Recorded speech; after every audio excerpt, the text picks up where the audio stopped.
The door didn't just open. It exploded. 1 second I was half asleep, reaching for my phone on the nightstand, and the next second my bedroom door was off its hinges, and there were 2 men in tactical gear screaming at me to get on the ground. I didn't process it fast enough. I sat up instead of dropping, and one of them grabbed my arm and yanked me off the mattress so hard my knee hit the floor first. The carpet burned. I remember that. I remember thinking, carpet burn, like that was the detail my brain chose to focus on while a gun was pointed at my face. Hands! Show me your hands! I held them up. I was in an oversized t-shirt and underwear, and my hair was in a bun that had mostly fallen out, and I was shaking so hard my teeth were clicking together. What is Lennox Carver? My last name. They had my last name. Yes, that's me. I'm Lennox. What? You're under arrest for felony hit and run resulting in serious bodily injury.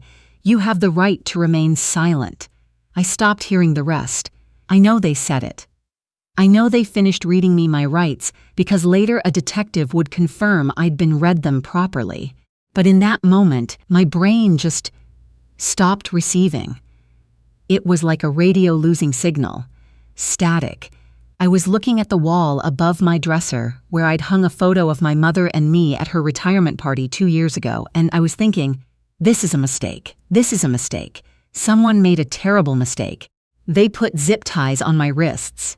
Not handcuffs, zip ties, which somehow felt more humiliating, and walked me out of my own apartment in my underwear. My neighbor across the hall, Mrs. Petrakis, was standing in her doorway with her hand over her mouth. She's 73 years old, and she brings me soup when I have a cold. I looked at her and I just said, I didn't do anything. I don't know why I said it to her first. Maybe because she was the only face I recognized. They let me put on shoes. That was the one concession. Someone grabbed my sneakers from the mat by the door and dropped them in front of me, and I had to bend down with my wrists tied to get them on, and that is the image I keep coming back to. Sitting on my own floor in my own home, trying to tie my shoes while 2 armed officers stood over me. I didn't know yet that across the city, my brother was pouring champagne. I need to back up because none of this makes sense without understanding what the months before it looked like. My name is Lennox. I'm 31.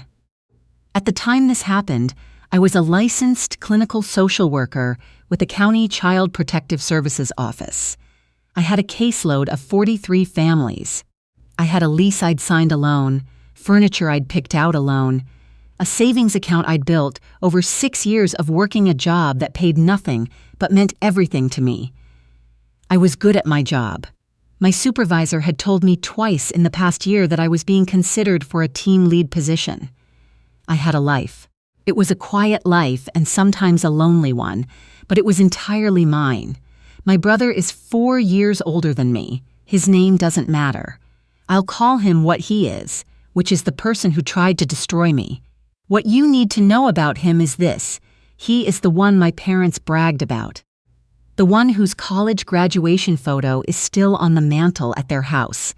The one who married well and bought a house in the right neighborhood and gave my parents 2 grandchildren before he was 35. Growing up, he was the gold standard. Everything I did was measured against him, and I always came up short, not because I failed, but because the measuring stick was never really about me. He works in commercial real estate.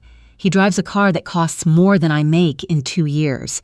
His wife is the kind of woman who sends Christmas cards with a professional photo and a custom monogram. I don't say this with jealousy.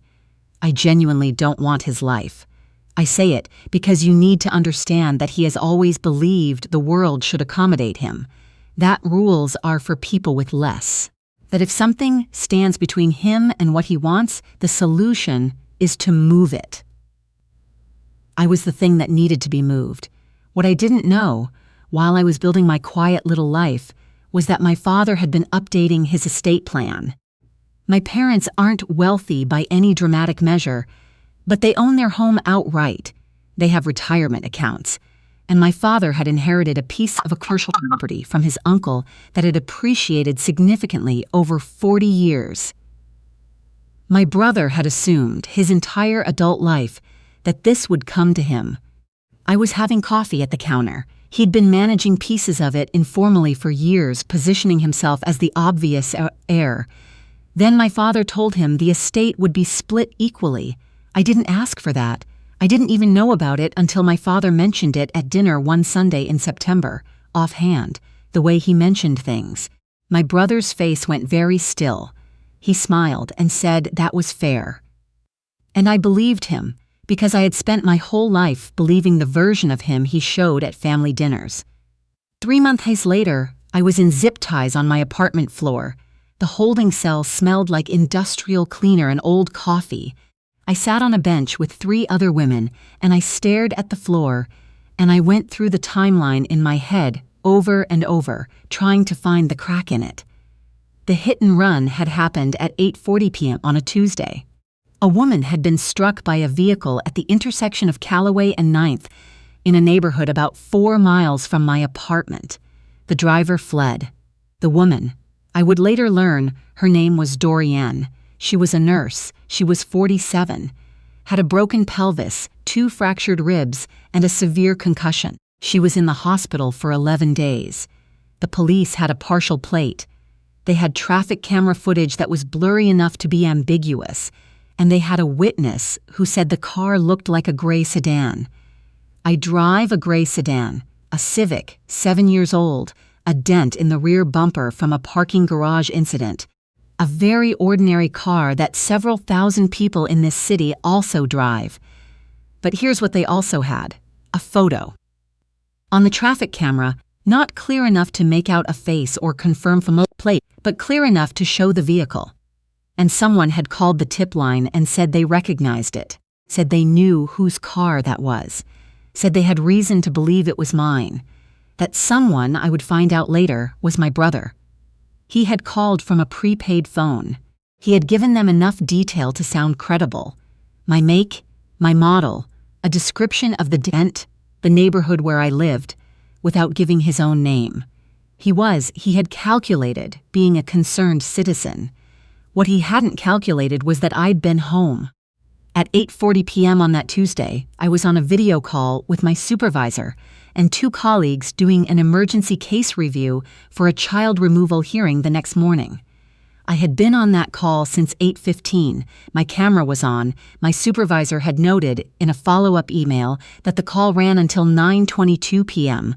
There were timestamps. There were 4 witnesses. There was documentation in the county's case management system showing I'd accessed files during the call. I was the most documented person in the city that night. But I didn't know they had all of that when I was sitting in the holding cell. I didn't know anything except that I was cold and my wrists hurt and no one had called me back. I'd used my one call to call my mother. She didn't answer. I want to be careful here because I know how this part sounds. I know it sounds like I'm building toward a revelation, and I am, but I want you to understand that it didn't feel like a revelation when it was happening. It felt like confusion, and then grief, and then a cold, clarifying certainty that I did not want to be true. My mother called back 4 hours later. By then, I'd been formally booked, photographed, fingerprinted. An overworked public defender had stopped by for 6 minutes and told me to say nothing until she could review the case. I'd been moved to a different holding area. When a guard finally told me my mother was on the phone, I felt something loosen in my chest. Relief, pure relief, the animal comfort of your mother's voice. Lennox, her voice was strange. Careful. Mom, did you hear what happened? I need you to come, or I need you to call. I heard. The way she said it, just those 2 words. I heard, not I'm coming, or this is crazy, or are you okay? I heard, like someone confirming they received a message. From who? I asked. Silence. Mom, who called you? Your brother called us earlier. He was worried about you. He said he thought you might be in some trouble. The floor of my mind opened up. I grabbed the edge of the counter I was standing to. He called you before I was arrested? More silence. Mom, Lennox, I think you should talk to the lawyer your brother is sending. He's a very good lawyer. Your brother just wants to help. The lawyer my brother was sending. Not asking me if I wanted help. Not asking what happened. Sending a lawyer, preemptively, before I'd even called, like he'd known. I don't need his lawyer, I said. My voice came out steadier than I felt. I have an alibi. I was on a work call. I need you to contact my supervisor. Her name is Dorothea Winslow. She can confirm everything. Lennox. My mother's voice went soft in a way that meant she'd already decided something. Just take the help that's being offered. It'll be easier if you just. I hung up. I don't say that to sound dramatic. I say it because there was nothing left to say, and because something in me understood, in that moment, that I was alone in a way I hadn't fully appreciated before. My mother was not calling to rescue me. My mother was calling because my brother had asked her to. To do what, exactly, I wasn't sure yet, but nothing about the call felt like help. The lawyer my brother sent arrived the next morning. His name was Gareth Strand, and he had the manner of a man who charged $400 an hour and wanted you to know it. He sat across from me in a room that smelled like the same industrial cleaner as the cell, opened a leather portfolio, and told me he was there to help me navigate a difficult situation. I have a complete alibi, I said. I was on a video call with my employer from 8:15 to 9:22 p.m. There are timestamps. There are witnesses. This should be straightforward. He nodded slowly, the way people nod when they're not really listening. The district attorney may still choose to proceed, given the witness tip, the anonymous tip, that someone called in. Yes, I'd like to know who called that tip in. He closed his portfolio slightly. That information isn't always available. I want a subpoena for the tip line records. He looked at me for a long moment.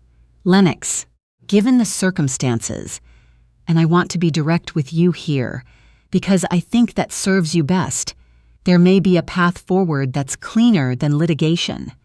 The woman who was injured, her medical bills are substantial. A civil settlement, acknowledgement of, are you asking me to admit to something I didn't do? I'm presenting you with options. You're presenting me with one option. Plead out. That's not advocacy. That's not even close to advocacy. I pushed back from the table. You're fired, and I want it noted that I'm declining representation from counsel sent by my family. He left without arguing. That scared me a little. A lawyer who doesn't argue when he's fired either has another client he'd rather be with, or he expected this outcome. I think it was the second one. Dorothea Winslow, my supervisor, the woman who had been on that video call with me, is not a person who panics. She is 62 years old and has been in child welfare for 35 years and has seen things that would end most people. Pasaktura.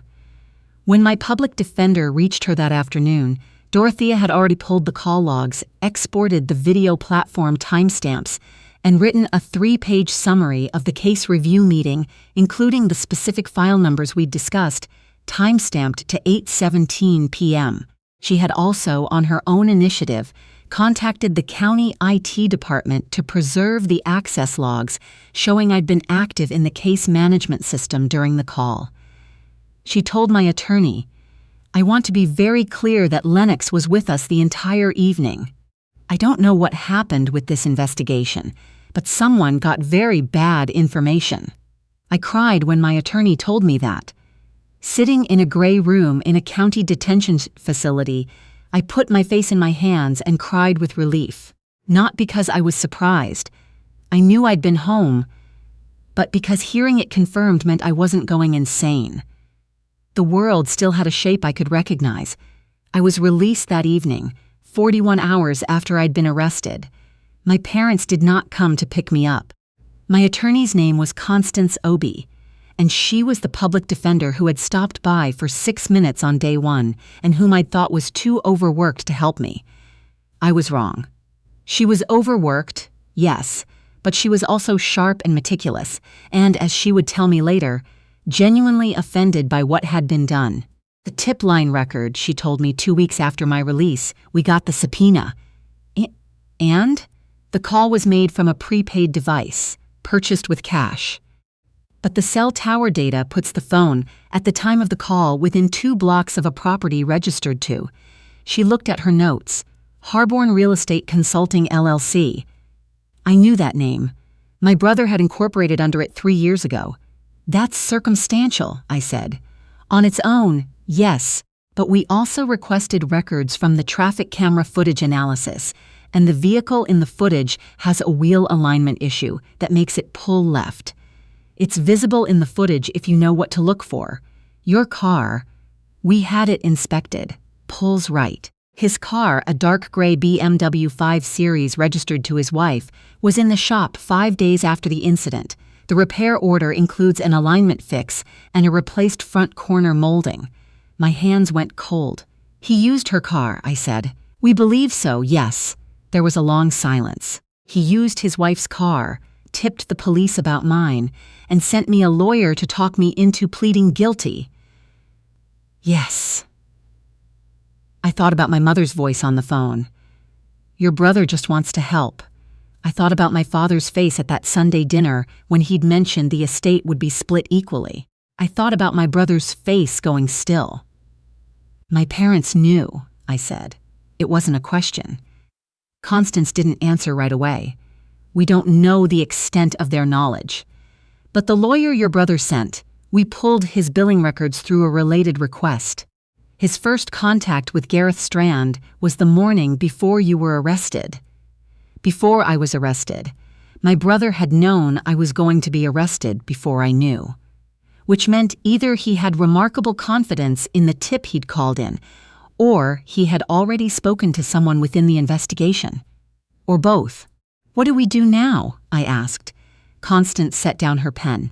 Now we give everything we have to the DA's office, the alignment report, the cell tower data, the repair order, the alibi documentation, and we let them do their job.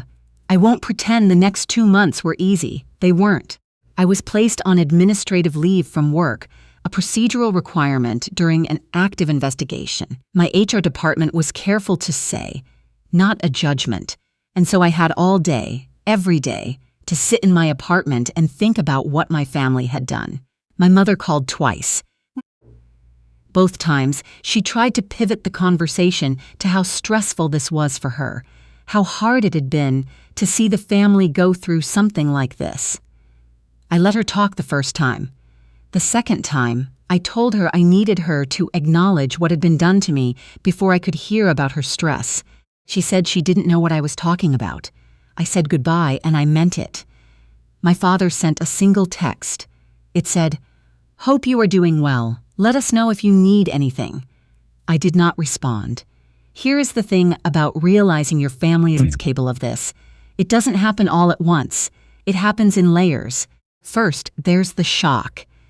Then there's the bargaining, the maybe I'm misreading, maybe there's context I'm missing. And that layer lasts longer than you want it to. Then there's grief, real grief, the kind that sits in your chest and makes food taste like nothing and sleep feel impossible. Because you're not just losing the family you have. You're not just family you thought you had. You're revising every memory, every holiday, every moment you felt loved and chosen, and wondering how much of it was real and how much of it was something they decided you were allowed to have. It's the loneliest kind of grief, because you can't mourn it publicly. There's no funeral. They're still alive. They just chose someone else. I'm telling you this because I want you to understand that what came next didn't feel like victory. It still doesn't, fully. In early spring, the district attorney's office filed charges, not against me, against my brother. Felony hit and run resulting in serious bodily injury, filing a false police report, obstruction of justice. His wife was charged with 2 counts as well. She had known about the repair order and had signed off on a statement claiming the car had been damaged in a parking lot. Gareth Strand, the lawyer, was referred to the state bar. My brother was arrested at his office. His 2 colleagues watched. His assistant sent him a text afterward asking if if they should reschedule his afternoon meetings. He did not respond. My parents were not charged. There wasn't enough evidence to establish what they'd known and when. My mother maintains to this day that she knew nothing until it was too late to stop it. Maybe that's true. I don't know if it matters anymore. Dorianne, the woman who was hit, the nurse. I reached out to her through her attorney once the charges were filed. I wanted her to know that I was sorry she'd been used, that her injury had been real, and the person responsible was being held accountable. She wrote back a short note. She said she appreciated it. She said she'd been confused about why the woman they'd arrested had seemed so calm and certain. Now she understood. My brother's case resolved 8 months after my arrest. He pleaded guilty to 2 of the 4 charges to avoid trial. He was sentenced to 14 months, suspended after 6 with probation and mandatory community service. He had to pay Dorianne's medical bills in full, plus a civil judgment she brought separately. He lost his real estate license. His wife filed for divorce before the sentencing. I learned most of this through news alerts, not through my family. I have not spoken to my brother since the morning before my arrest, when he texted me a heart emoji, responding to a photo I'd sent of my new apartment balcony. I saved that text. I don't know why. Maybe because it's the clearest evidence I have of what he was. Someone who could look at a photo of his sister's new balcony and send a heart emoji while he was already planning to destroy her. I'm back at work now. Dorothea reinstated me the week after. The charges were dropped, and she wrote a letter to my personnel file stating that the administrative leave had no bearing on my performance or conduct, and that I'd been the victim of a deliberate criminal act. She's not a warm woman by nature, but she hugged me when I came back. I felt it all the way through. My caseload is 41 families now. Different 41 than before, mostly, because case is close and open and the work doesn't stop. There's a child on my caseload right now, a 9-year-old boy named... Actually, I won't give you his name. But he's someone's whole world, and right now that world isn't safe enough for him, and my job is to help make it safer. That's what I go to work for. Not for recognition or estate money or a photo on someone's mantle. I think about Matthew 10:36 sometimes. A commenter on another video I watched once referenced it, and I looked it up. A man's enemies will be the members of his own household. 2,000 years later, people are still learning this the same way. Not from warnings, from experience. I have a therapist now. Her name is Dr. Quinzel. I found her myself, paid for myself, chose her based on a 30-minute consultation where she looked me in the eye and said, "What happened to you was real, and your response to it makes complete sense." That's all I needed someone to say, that it was real, that I wasn't inventing the weight of it. I still live in the same apartment. I kept the photo of my mother and me at her retirement party, but I moved it to the closet, not thrown away, just not somewhere I have to see it every morning. The balcony is still my favorite part. I sit out there sometimes in the evenings when the light goes flat and orange, and the city gets quiet for exactly 20 minutes before the night noise starts up again. I drink whatever I'm drinking. I don't call anyone. I just sit there and let myself be exactly where I am, which is alive and employed and free, in a home that no one can burst into anymore because I now have a reinforced door frame and 2 deadbolts and, frankly, a lot more clarity about what I'm willing to let into my life. If you're watching this and you have someone in your family who has always made your wins feel smaller and your losses feel deserved, I want you to pay attention to that feeling, not to act on it blindly, but to stop explaining it away. Your nervous system knows things your loyalty is trying to override. Mine did too. I just didn't listen soon enough. I won't make that mistake again.